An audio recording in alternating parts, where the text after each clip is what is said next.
maybe it's theater. Theater na ako. As in, kasi walang take to ay audition, wala man ko yan nag-hope nga makuha ko. Dugin try ko lang din. Amo lang ko nga tao, amo lang ko nga tao. Dug try lang ko yung try. And kung para sa ako, ihatag sa ako. Wala ko ka rin mo, to ni mo. Gin-try ko. Hindi, gin-try ko gid kay dugay ko na gid gusto mag-theater. And wala ko pa nahambal. Pero nag-start gid ko ya gusto ko gid mag-artist. Gusto ko gid mag-showbiz, hindi para maging artista. Para maging singer. So much also from all the people around me. But yeah, musical theater was very, very challenging. Kasi yun nga, walang take two, live ang audience. Pero ikaw daw, theater din naman ang ginahimo mo. Kung ga-host ka balado, amo man na ang feeling. Anak yan po ng feeling, pero naakay basahon. Naakay basahon man, di man, ang theater ka wala na kayo basahon. You have 2 months naman to prepare, to rehearse. Pero di ka pwede magkamali sa theater na buang bayain tahon ka. So, kung sa pa nila pagpuan, kung sa nila pag dito. Pero, nagkamali ka na, nagkamali ka na. Nagkamali ako talaga, maraming beses. And it's so nice in theater because actually, kadlawan ka lang nila yung magkamali ka, kadlawan ka lang sa mga tao. As in, pag-abot, amo ng kulba mo, pag-abot mo sa backstage, kakadlaw sa imong mga tao. Wala sila na pangakig na kaya because it really happens to everyone. And if it's a live show, hindi mo maiwasan talaga. Pero di na naman obvious po, di ko mali. Hindi rin naman. Daw kami lang din ang maka-notice. Basta sa theater, di ka pwede mo stop. Hindi ka pwede mo stop. Diretso. Oo. Kasi mas stop gid ang show. Kanya music man, may mga lights man, may mga lahat live ginagawa. So, kailangan dire-diretso talaga. So, kaning mga rules nga imong ginasudan sa imong pagka-artista, sa imong pagka-theater actress, sa pagka-actress, gini mo, ikaw ang good kayo, gusto niyo mo adventure. As in, super. Ano Bala pagkatani kung anong gapakulba sa inyo, amo na ang wow. Gusto mo ka di adventure ka sa mga rules nga imong kuan. So, kung sa imong process sa pagpili sa imong mga rules, kung sa mga kanang na kay kuan karon nga year ingani sa ko, tas karon nga year na pa kay Ay, si mga Dodong! Na ako gaplan Takin ba? sa life ko. Wala akong gaplan sa mga himuon ko. Maybe I should. Pero daw amo na ang gina-learn ko this time nga daw, late 20s na ko. Maybe it's time to start planning na about what I want for the next time. wala man ka nagplano ana, no? Pero para sa mo, grabing plano nimo sa imong career. So, para ka lang gasabay-sabay ka sa Agustin. Sa Ginoo. O sa plano sa imong. As in, super swerte. I really consider myself na swerte din ako. Kay, di ko yung nadulaan obra for the longest time. And I don't think that for the next few years, and the next 10 years maybe, it will still be the case. And I'll still be myself para kung ano lang ko yung wala sa early 20s ko, i-continue ko lang para matagaan ako. Pero kabalo ka, i-continue mo lang yun. Kaya kabalo ka, so maayo kay imuhang paghimo. Perfect ra kaayo kay ang amo huna din na nimo mura kag nagplano kasi imong life na. Pero dai ito nagasabay lang kasi amo sa plano sa Ginoo sa imo. Though I'm also afraid of disappointment. Wala kasi kung mga plan ka, of course you expect something from that plan, and if you don't achieve it, you will feel like a failure. So maybe that's why I'm not the type of person. Na maka-experience ka nagplano ka na disappoint ka no May na. this is for a role. Parang I overworked for it. Parang overplan ko siya. I didn't realize na pag-abot ko sa set, of course may director ako, may mga scene partner ako. So nawala lahat ng planning ko. Tapos parang feeling ko mali na lahat ng ginagawa ko. Kasi iba rin yung opinion ng ibang tao. So talagang ano ka. So since then, parang that's what I learned. Hindi na lang ko yung ma-plan. I will be prepared. Okay. But I will not plan. Pero ba pula sa imong kanang imong ginahimo? Ba pula imong ginahimo kay ang smooth kay imong life. Smooth ang life mo dahil you are prepared pero I wala don't ka pressure plan.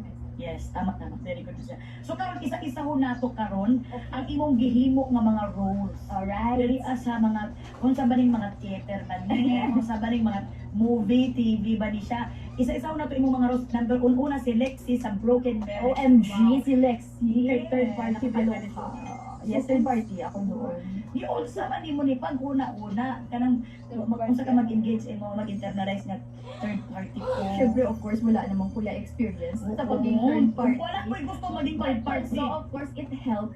Hindi tayo sure. May mga gusto. Ayaw ko na mag-talk. Anyway, naging third party ako sa isang show. Pero, yun nga, of course, I don't have an experience with that. So, it helps nga to prepare by watching mga films na mga pero hindi naman yan bago sa atin Ate Mel. And dito sa ating bansa, marami tayong mga ganyan teleserye na may mga third party. So, yun ang nakalaki ko. So, somehow, growing up, though nakatuon man kuya from watching mga TV series, kasi favorite. Kapag as in solid kapamilya kami ng mami ko. As in hanggang gabi nanonood kami, hanggang mag-Christine, hanggang makatulog na ako, may pasok ako kinabukasan. Ito yun, yung so ever since ang bata pa ko gatan-aw gid ko ya sang mga teleserye amo na guro nga sang ginhimo ko nila artista do balon ako mag-art kay do gila kapi-kapi ko sa mirror ang sa espilyo ang mga kontrabida acting. So mo to imo dili kay kanang mga third party na siya. Kanang usahay mo gud mo pinaka-cook na mga teleserye sa TV. Kanang jud kay mga chismosa ba pa na. True. And I think also because damo ang tao nga nakarelate.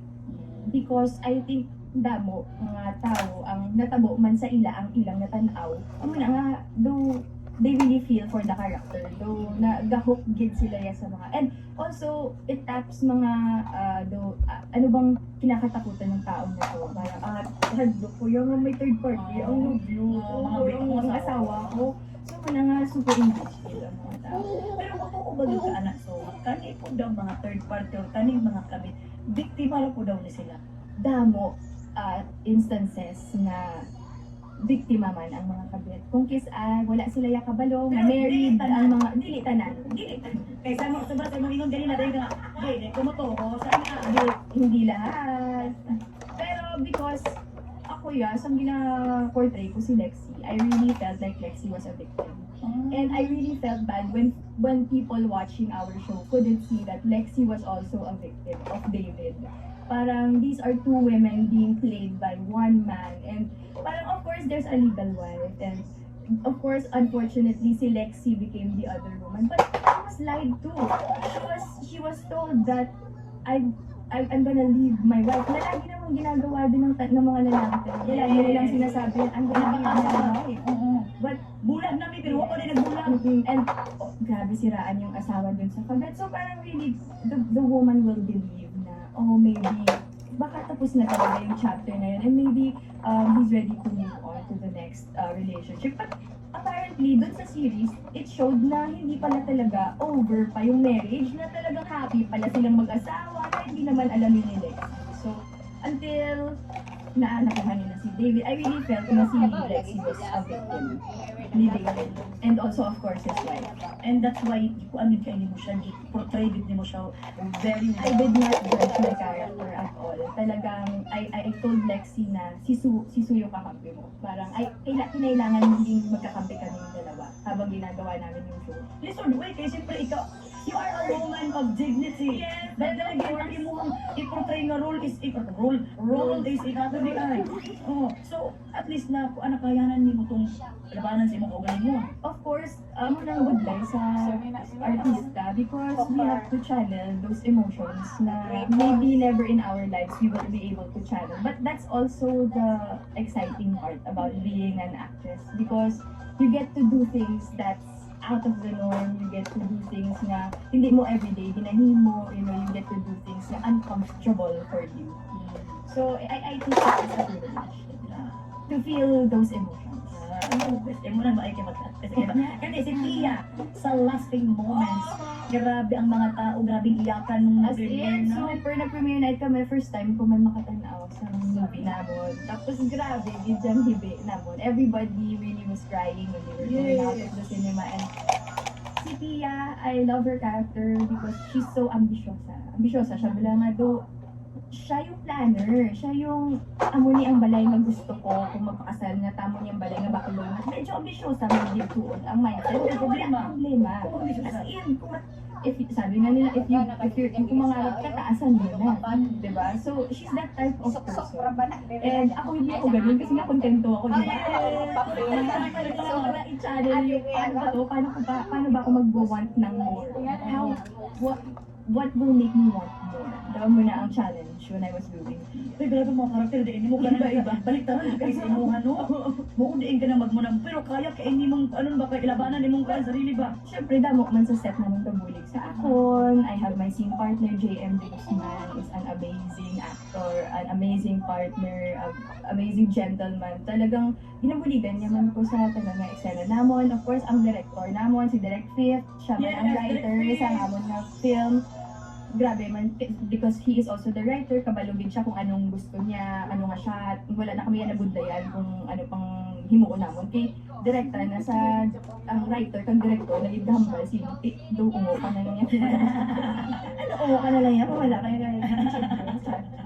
Kung ikaw si Pia, kung si piliunin mo, love ba or career?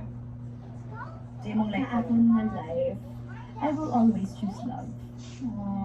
Yeah, I'm that type of person. People are not dispensable. You know? Hindi mo sila pwedeng itapon lang. Hindi ako yung tipo ng tao na tumatalikod sa taong mahal. So, I'd rather ikaw yung iiwan talaga sa akin. I'm that type. Each and every role I play inside, then a certain level.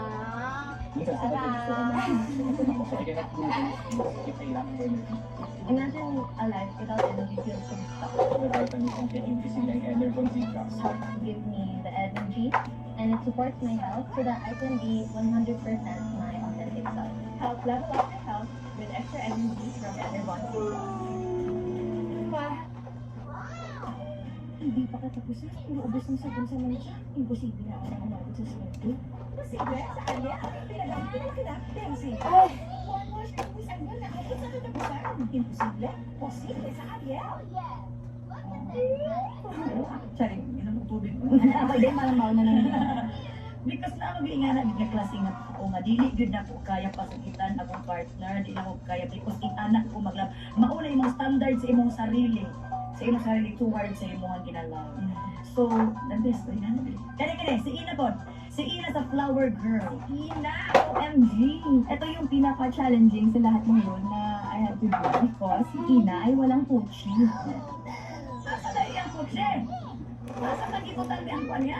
Naglakat sa merkado na makal sa Wala na rin balik. Balik. Si Ina, Wala na rin sunod lang. naglakad din. Nindilin yung kuya. Mahalin ako din, mahalin ako. Oo. Si Ina, medyo good like, amo na, wala mang kuya reference, kundi kuya mangita sa tao, mawala. Sa tingin ko, makakita sa babae na wala. Pero, ako na ginambal ko nga on the set, ang director mo, Aragda, ginaguide kami na. Sino si Director na Si Direk Patrick Tabada. Patrick? Patrick, si Dano na siya nga director. He's the writer of Patay na si Jesus. Nakatanaw ka sa movie ni Miss Jacqueline Joseph. Super favorite ko na movie. Every time nga though I feel bad, I watch that movie because it really uplifts me. And then, dun ko na-realize na parang maybe I manifested working with Patrick on this movie. Ang damo sa artista nga gwapa, nga maalam, nga mahusay, na magaling. Ako, gid ang ginkuha nila. And really, amo ni ang mga role na gusto ko gid himuon. Something will get people talking, even yun nga, outside of the cinema. But after sa movie, dira pa lang yung ma-start ang conversation. The conversation doesn't stop when the movie ends. It starts when the movie ends. Amo na ang mga films na gusto ko himuon. And Flower Girl is so special because equality is what Flower Girl is screaming for, not only asking for, but screaming for, demanding the equality for everyone. And I'm so happy that I became the image of Ina.